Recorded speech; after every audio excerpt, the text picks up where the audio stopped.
So, what is the earliest memory you have of me that features my anxiety slash anxious nature? You couldn't say the word.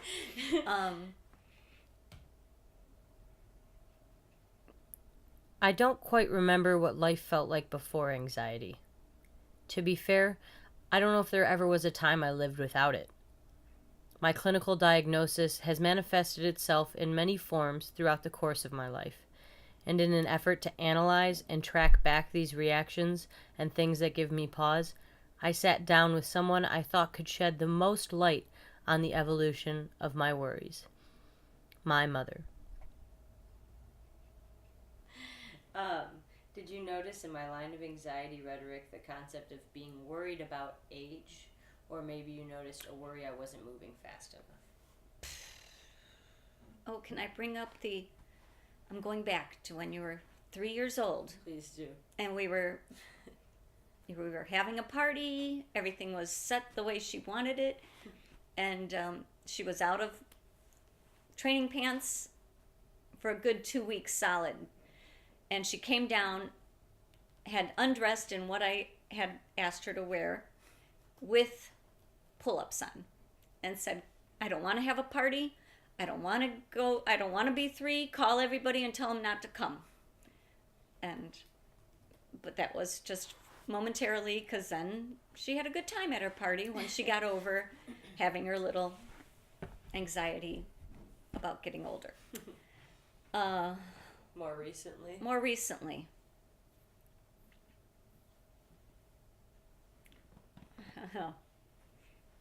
Just saying you're 22 now causes some anxiety, I think. Oh, for sure. That maybe she feels like life has passed her by already. Among the arts writers of the Michigan Daily, there is a defined social hierarchy. The more self-involved, grungy, and angry you are at the world, the more respect you are granted. +2 points if you're wearing those thick-bottomed creeper sneakers. +4 if you listen to the Strokes. +3 if your standing posture always reads, whatever.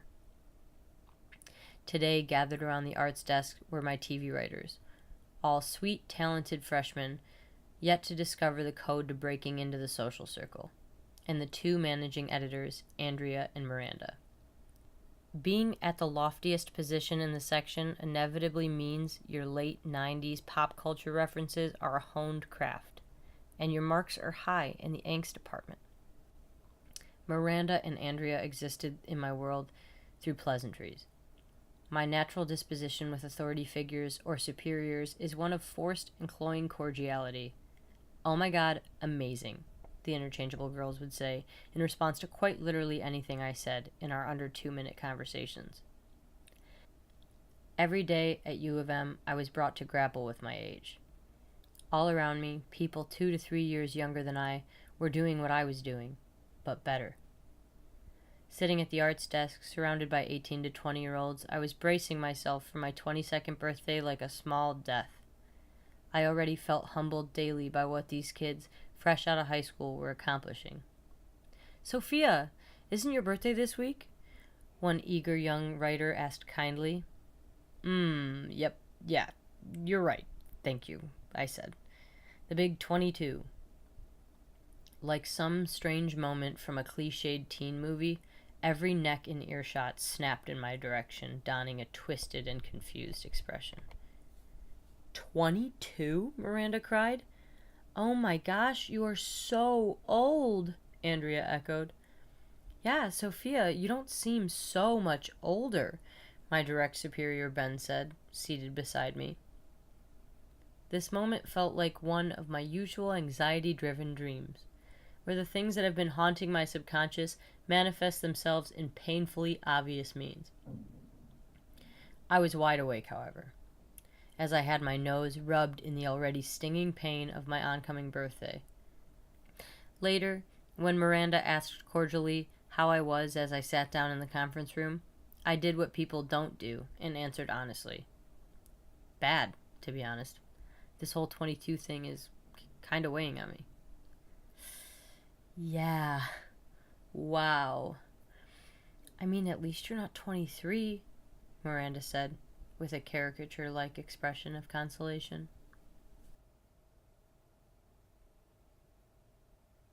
And then what was the other thing I wanted to... Okay.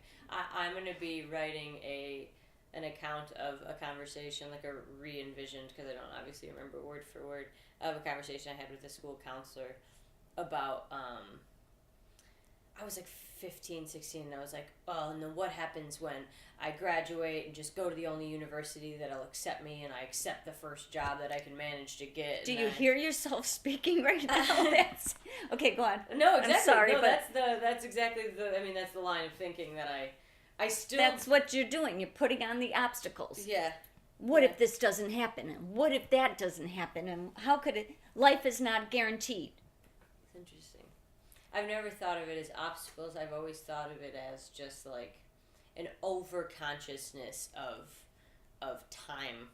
Like there's definitely areas that I do put up obstacles and like micro, but like in the big picture, I feel like I've always been too aware of like What's in the future? Mm-hmm. And how far away it is, and I don't know. Open on 15-year-old Sophia, seated in the office of Mr. Krawcheck, the school mental health advisor, where they send the young teenagers who had cried to their respective academic counselors to the point they were sick of it. Come on in, Sophia. What seems to be bothering you? I don't know. Everything just feels so bleak. Why do you say that?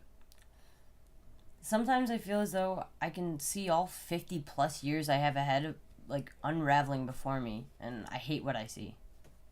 That's a pretty far ways to be looking ahead. What's got you so hung up on the future? Just that I already feel like I know where it's gonna go. I'll probably graduate high school and move on to the only university that'll take me, not because I chose it. I'll take the first job I can get out of college because you're supposed to, and I'm a stayer, so I'll stay there. 5 years will pass, and I'll convince myself I'm better off continuing to build where I am now than looking for a job that'll make me happy. Then I'll marry the first man that says he loves me because I'll be too old to be looking anymore. And we'll have a loveless marriage because I settled, or he did, and... My Sophia, slow down. You're only 15 and you're already thinking like this? Well, am I wrong?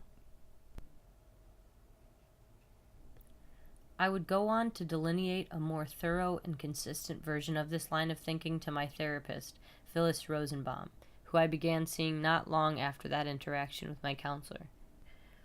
After a couple of weeks of treatment with her, Phyllis asked that I have my mother come in so that she could deliver my diagnosis to my parental guardian. She sat my mother down and said, "Your daughter has major depression and anxiety." My mother nodded and listened diligently, seemingly receptive to this new information, at least to Phyllis. But leaving the office, the silence between us hung like the smell of rot in the air. I shut my car door, enclosing us both in the inescapable tension, both waiting for the other to speak. My mom buckled and gripped the wheel, the way you do when driving in a whiteout storm, and then sighed as if someone was pushing the air out of her. What could you have possibly said to make that woman believe that? Because I heard that when you said that little speech to the council, I remember thinking, who is this kid?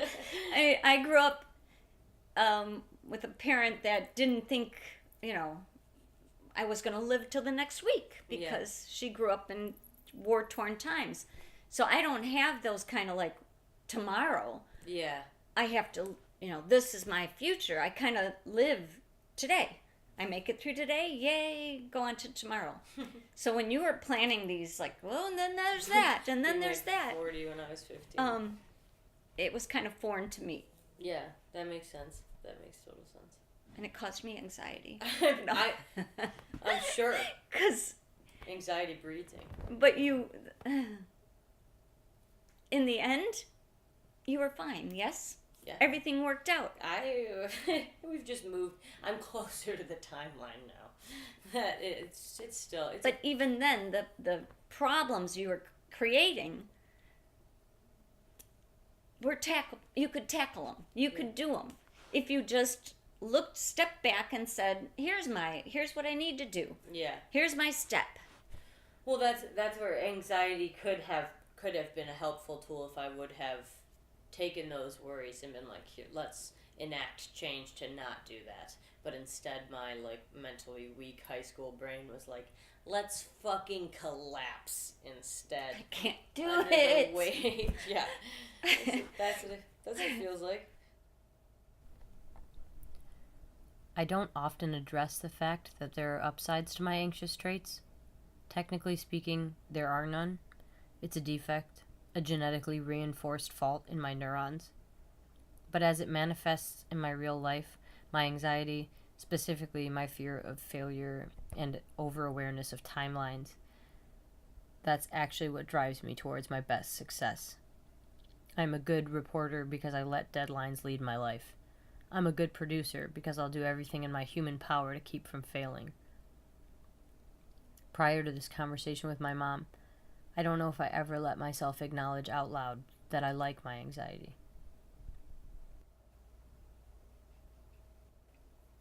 After my astronomy final, Grace, my classmate, and I went to get a shot because that was the worst Why semester not? of our lives. And we were sitting at the bar, and she was like, I still feel anxious. And I was like, anxiety is all about feeling prepared for something. We already took care of the thing that we've been so anxious about, like breathe for the first time in your life. And I like can feel like that sometimes, but there's certain little like psychoses or things that I get my brain stuck on. Like I'm sure I've said I would fail every single test time. I took this time. The oceanography. Yeah, I think I think you're right when you said that. I feel better having mentally prepared myself for what failure would look like to then Or be feel surprised. Yeah, Right. by the result. Because that's like a rejuvenation of, ooh. Yeah, because either way, that way I'm happy in the end if I got a good grade. So, but, okay. I But is know, that a way to live life? You're right. Well, but is it my argument would be? But that makes you prepare extra. Exactly, or You're yeah, extra prepared for anything that's going to come your way. But you spend so much time worrying about it, negative. It's true. losing sleep. But my thought. Do you like that feeling of anxiety? Maybe it I pushes. think that's what it is. And she was right. The more I think about her saying this, the more it becomes clear that maybe my anxiety remains or has so much power because I've learned to live within it. The thought of stepping away from my anxiety just gives me more of it because I don't know what I look like without my focus on foresight. It's anxiety that leads me to analyze my interactions with people so carefully that I'm better prepared the next time we meet, and that makes me lie awake under the weight of tremendous guilt for acting on my temper earlier that day. Pieces of my personality are constructed around my anxiety, to the point it's intermingled in my identity. I don't know. I don't want to go on talking about this like I have a choice. While there may be ways I could fight against my diagnosis through pills or therapy hours, neither can alleviate this thread within my being because it's not cut and dry. There is no staple to my anxiety. It manifests in a wide variety of ways and has throughout my life, times which I gained insight to from my mother. It's important that I acknowledge the fact that my anxiety is a part of me and one that I've come to feel comfortable within. Finding ways to rewrite this attachment to my worry mechanisms is the obvious next step, but one I don't know how to execute yet. Since my anxiety rears its head in so many different forms, I wouldn't even know where to begin with tackling it. All I can really do now is go on analyzing this array of reactions I have, in hopes it'll lead me to some sort of root issue, or at the least, a greater understanding of the odd ways the gears turn in my brain. It's like I want to. That'll be for the next time. On the next part of our series, we'll be tackling physical manifestations. Thank you for joining us.